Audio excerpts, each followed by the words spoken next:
Para filsuf berpetualang dalam kebingungan tanpa cahaya, yaitu mencoba menyingkap rahasia-rahasia ini dengan menggunakan perangkat manusiawi yang memang tidak disiapkan untuk itu dan tidak dibekali dengan perangkat-perangkat pengetahuan untuknya, ya. Maka apa yang mereka lakukan itu justru menggelikan sekaligus membingungkan, ya. Karena bagaimana hal itu bisa terjadi pada seorang filsuf, ya. Hal itu tidak lain karena para filsuf itu mencoba mengeluarkan kemampuan manusiawinya dari tabiat penciptaannya, ya, dan di luar kemampuan yang ditentukan untuknya. Karena itu mereka tidak dapat mencapai sesuatu yang dapat menenangkan hati, bahkan tidak mendapatkan sesuatu yang patut diberi hormat oleh orang yang berpikiran dengan tasyawur, ya, atau pemikiran Islami dan hidup di bawah naungannya. Islam melindungi pemeluknya yang beriman dengan sebenarnya agar tidak gentayangan dalam, ya, lembah kebingungan tanpa dalil, agar tidak melakukan usaha-usaha yang fatal dan salah jalan. Maka apabila sebagian orang hendak berfilsafat karena terpengaruh oleh filsafat Yunani dalam bentuknya yang khusus untuk mencoba menggapai sesuatu yang tinggi itu, mereka justru kembali dengan keruwetan dan kekacauan sebagaimana yang dialami guru-guru mereka bangsa Yunani. Mereka menyisipkan ke dalam pemikiran Islam apa yang bukan dari tabiatnya dan ke dalam tasawur atau pemikiran Islam apa yang bukan dari hakikatnya. Nah, begitulah akibat dari setiap usaha mempergunakan akal manusia di luar lapangan dan tabiat penciptaannya. Menurut pandangan Islam, makhluk bukan kholik atau pencipta, dan bagi al-kholik tidak ada sesuatu pun yang serupa dengannya. Dengan demikian maka sirnalah dari tasawur, ya, Islam itu ide wahdatul wujud, ya, sebagaimana yang dipahami oleh orang-orang non-muslim, dalam arti bahwa wujud makhluk dengan al-kholik adalah satu kesatuan, ya. Tidak bisa, itu salah, ya. Kalau makhluk mendekat pada kholik, mendekat Allah itu masih bisa, tapi kalau menyatu itu nggak bisa. Atau bahwa alam wujud ini merupakan pancaran dari zat al-kholik, atau bahwa alam wujud ini gambaran yang terlihat bagi yang mewujudkannya, yakni alam wujud yang tampak ini adalah Tuhan, semuanya serba Tuhan, ya. Atau pengertian-pengertian lain yang berprinsipnya seperti itu. Menurut pandangan seorang muslim, alam itu adalah suatu kesatuan dalam pengertian kesatuan sumbernya dari satu iroda, yaitu iroda sang maha pencipta, yaitu Allah, ya, kesatuan aturan yang menjadi landasan perjalanannya, dan kesatuan pembuatan, penataan, dan pengarahan menuju Tuhannya dalam ibadah dan kekhusyuannya. Bahkan apa yang ada di langit dan di bumi adalah kepunyaan Allah, semua tunduk kepadanya. Maka tidak ada gunanya sama sekali menggambarkan bahwa di antara yang ada di langit dan di bumi ini ada yang menjadi anak Allah, ya, tidak bisa seperti itu, ya. Semuanya adalah makhluknya, sama derajatnya dan ciptaan, dan diciptakan dengan satu cara. Allah pencipta langit dan bumi, dan bila dia berkehendak untuk menciptakan sesuatu, maka cukuplah dia hanya mengatakan jadilah, lalu jadilah, iya, maka terjadi gitu saja, ya, dengan kehendaknya, tanpa kita membayangkan perantaraan. Kalau mau membuat sesuatu, kalau kita mau membuat sesuatu kan harus proses, ya, ada prosesnya. Kalau membuat pamannya membuat layang-layang, ya, kalian buat layang-layang itu pada prosesnya lama, ya, tapi kalau Allah cukup dengan kun fayakun. Dan ditunjukkannya kemana iroda itu terjadi dengan cara yang tidak diketahui oleh kemampuan manusia, karena ia di atas kemampuan dan pengetahuan manusia. Oleh karena itu adalah perbuatan sia-sia kalau manusia menggunakan potensinya untuk menguak urusan gaib ini dan terombang-ambing dalam lembah kebingungan tanpa dalil dan petunjuk.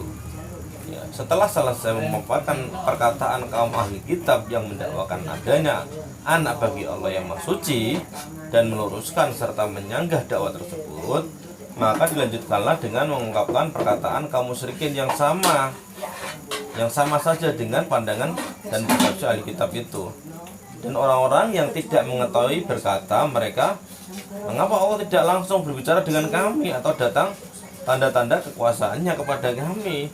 Demikian pula orang-orang sebelum mereka telah mengatakan demikian. Ya, kalau seperti itu sudah sudah gak di dunia lagi, nanti kita di akhirat nanti ya. Dunia ini ujian, cobaan, keimanan itu ujian, tidak mudah memang orang beriman ya. Kita harus yakin terhadap kebenaran, sementara kebenaran itu sebagian besar gaib, yang kebenaran keimanan ini ya. Kita cuma diberi pengetahuan yang terbatas saja.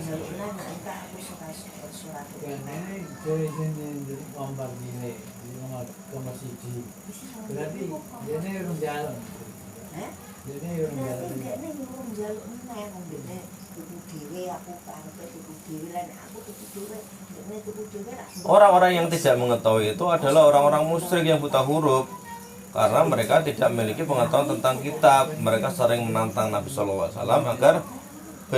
agar Allah berbicara langsung kepada mereka atau mendatangkan kejadian-kejadian luar biasa yang bersifat materi, indrawi kepada mereka. Pikirannya sangat sempit seperti itu. Karena pandangan mereka, pengetahuan mereka, ya, Allah itu, Tuhan itu sifatnya seperti benda, seperti makhluk, ya, seperti yang mereka tahu, mereka bayangkan, seperti berhala-berhala, ya. Dan itu tidak mungkin, ya. Walaupun kalau dibalik, apa mungkin berhala-berhala mereka bisa berbicara dengan mereka? Tidak mungkin, ya. Itu sesuatu yang sangat rendah gitu. Apalagi Allah yang sangat tinggi gitu. Kalau berbicara pada masing-masing makhluk, untuk apa adanya dunia ini? Karena dunia ini tempat atau ladang untuk beramal.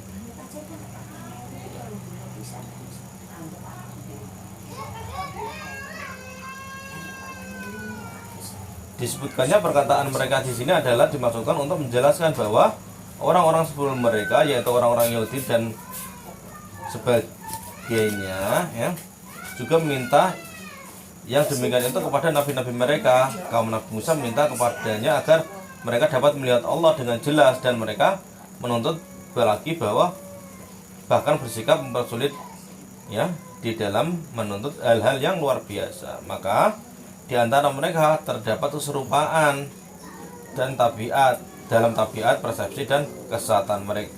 Hati mereka serupa, ya, disebutkan dalam Al-Quran seperti itu. Maka tidak ada kelebihan bagi orang-orang Yahudi atas kaum musyrikin, karena mereka itu sama saja hatinya, persepsinya, rewelnya, dan kesehatannya, ya. Sudah dikasih pengetahuan, sudah dikasih hikmah, sudah dikasih ajaran, malah berpikirnya, ya, sedangkan orang-orang yang tidak dapat kitab seperti itu, rugi mereka. Sungguhnya kami telah menjelaskan tanda-tanda kami kepada kaum yang yakin, ya.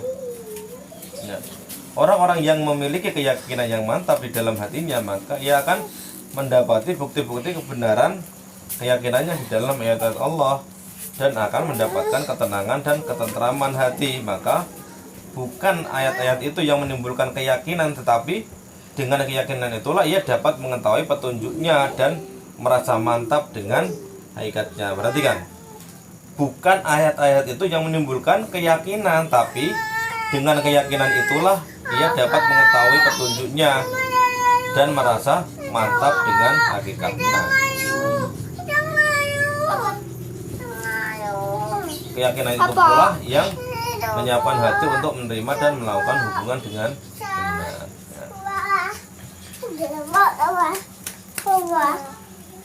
Nah, ini pentingnya, perhatikan. Ini kata kuncinya itu. Bukan ayat-ayat itu yang menimbulkan keyakinan, perhatikan ya. Ayat-ayat itu ya, kalau kita tidak membaca ayat atau meyakini ayat ya,